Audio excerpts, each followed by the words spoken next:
tell you some things about this final EIR, Environmental Impact Report, that are extremely disturbing and distressing to me, so that you get a taste of how wrong this project is. It took 13 months from the California Public Utilities Commission, I'm going to call it PUC, to consider an unprecedented number of comments of very high caliber with serious challenges to the Cal-Am Desal plant, and yet they made almost no changes since the last draft EIR. This quote is from the final EIR that we just got March 30th, by the way, and it says that public and agency comments on the draft EIR did not require changes in the conclusions of the draft EIR that resulted in any new or substantially more severe impacts for the proposed project. When I read that on March 30th, I was very distressed. And they gave us at first 10 days and then now 20 days to respond. It's over 2,000 pages. And that is the day after tomorrow, by the way. And I want to talk to you about some big deceptions. And I want to talk to you about outrage. As Julie showed in the previous slides, the Cal-Am pictures to the National Marine Sanctuary where the slant well was protruding way under the ocean, right? While the real to scale picture shows quite the opposite, with most of the pipe under the land, right? Which means groundwater. So this deception clearly is promoted even in the final EIR. Listen to the first description of the project of the draft EIR and compare this to the updated language in the final EIR. So in 2017, this is what they said. This project is designed to, quote, designed to take supply water from the ocean via underground slant wells that draw water from the earth underneath the ocean. That is a flagrant misrepresentation. Now, in 2018, because of objections, Cal-Am now has made these changes to describe the very same project in a different way. They now say, quote, the source water intake system would include 10 subsurface slant wells that would draw water from aquifers that extend beneath the ocean floor. It's not hard to see how the basic description intentionally confuses the issues and never clearly explains the project is designed to take groundwater. They have altered draw water from the ocean to now draw water from aquifers that extend beneath the ocean floor. As remember in Julie's slides, that shows that these pipes are taking aquifer groundwater that are mostly along the entire length of the pipe under the land. Cal-Am even tries to convince us further on that their groundwater take is minimal because, after all, 92% of the pipe intake will be seawater. They fail to mention that the 8% groundwater intake is pretty much 3/4 of Marina Coast Water District's entire take of groundwater for the year to serve 33,000 people. It's subtle, it's tricky, and it's outrageous. And why does Cal-Am do backflips? Not to say they're taking groundwater, because ocean water requires no water rights, at least for now, but groundwater absolutely does. So the more Cal-Am can emphasize ocean water intake and downplay the mention of any groundwater, they think that this will decrease the opposition to their project. So let's talk about water rights, and Julie's mentioned some of this already. Cal-Am has no water rights, and if you take nothing at all from this forum tonight, remember that Cal-Am does not have any water rights to the groundwater, to the Salinas Valley groundwater basin.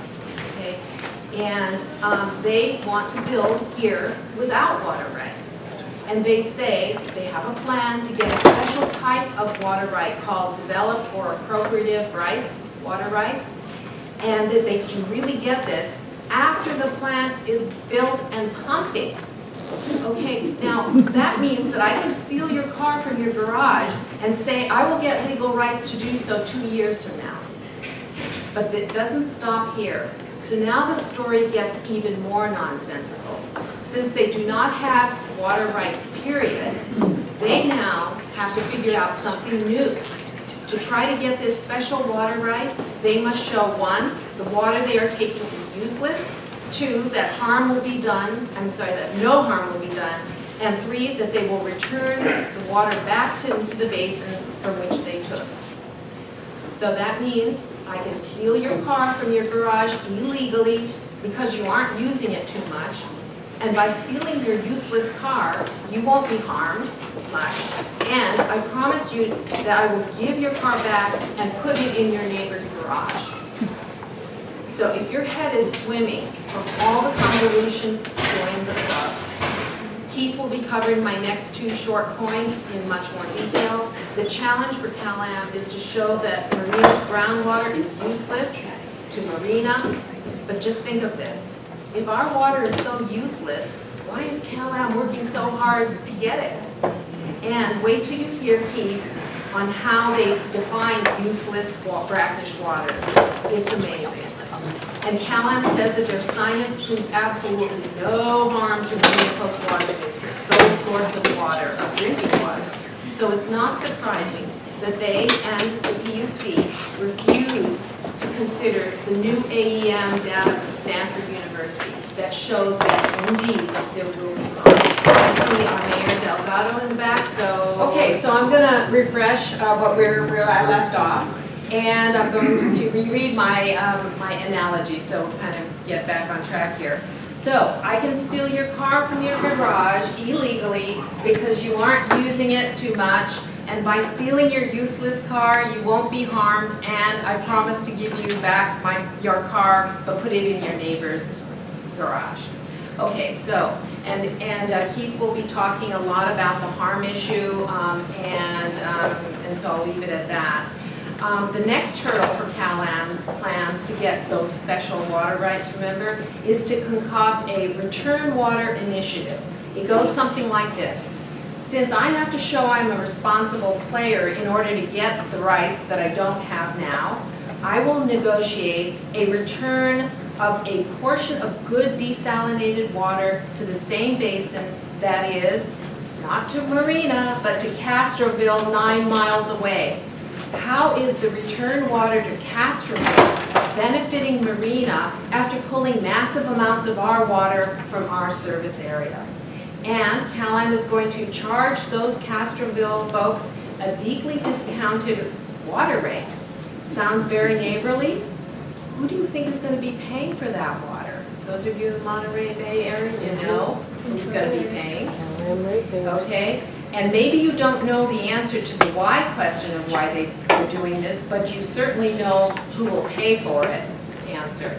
The Peninsula and Seaside ratepayers are paying for the most expensive water there is, desalinated water, to give to Castroville for a fraction of the price. So that takes me to my next outrage, accountability to ratepayers.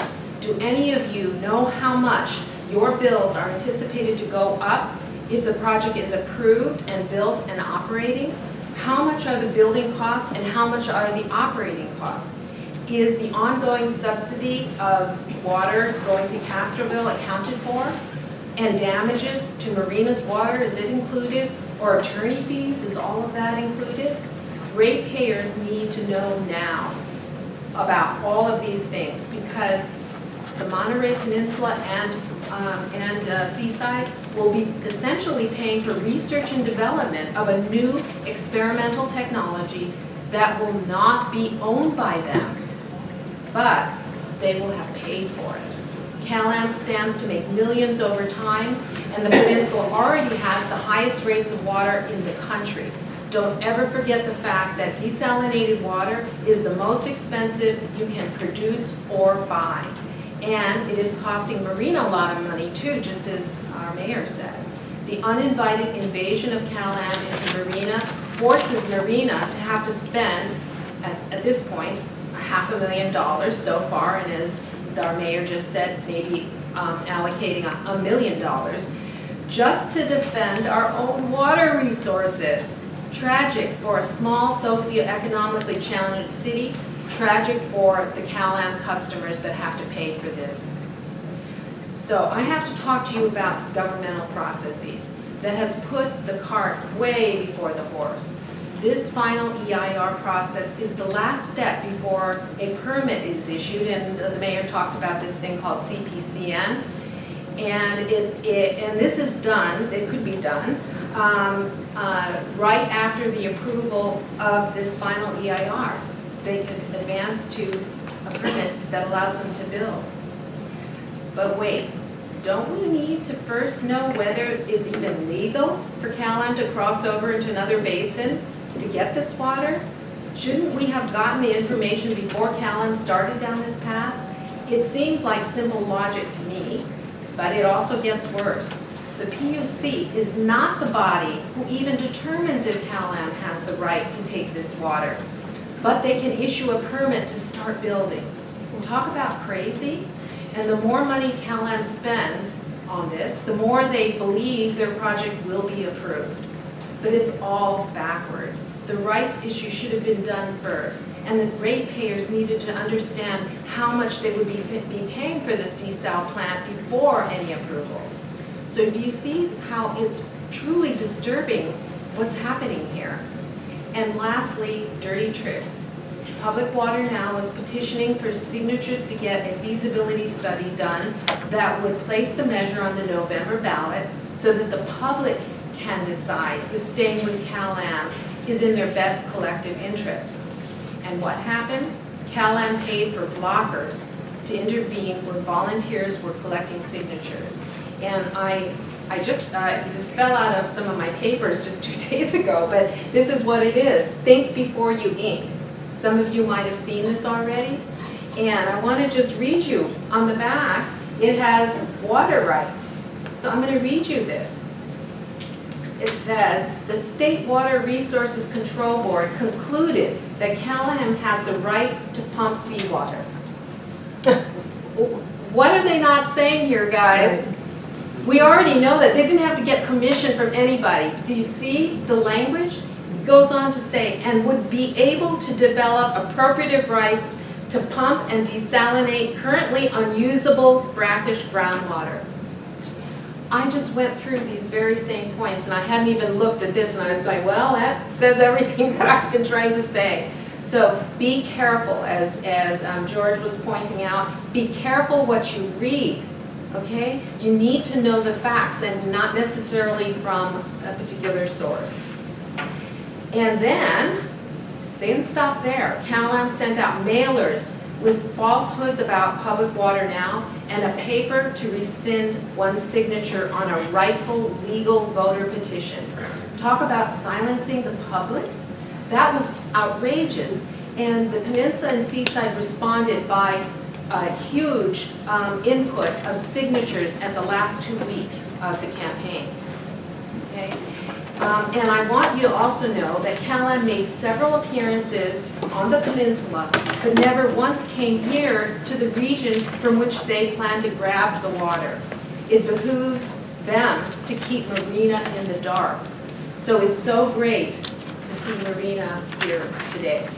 We citizens and volunteers and small public agencies have so few resources to work with, to rally a protest, to mobilize, or have the expertise to fight fire with fire.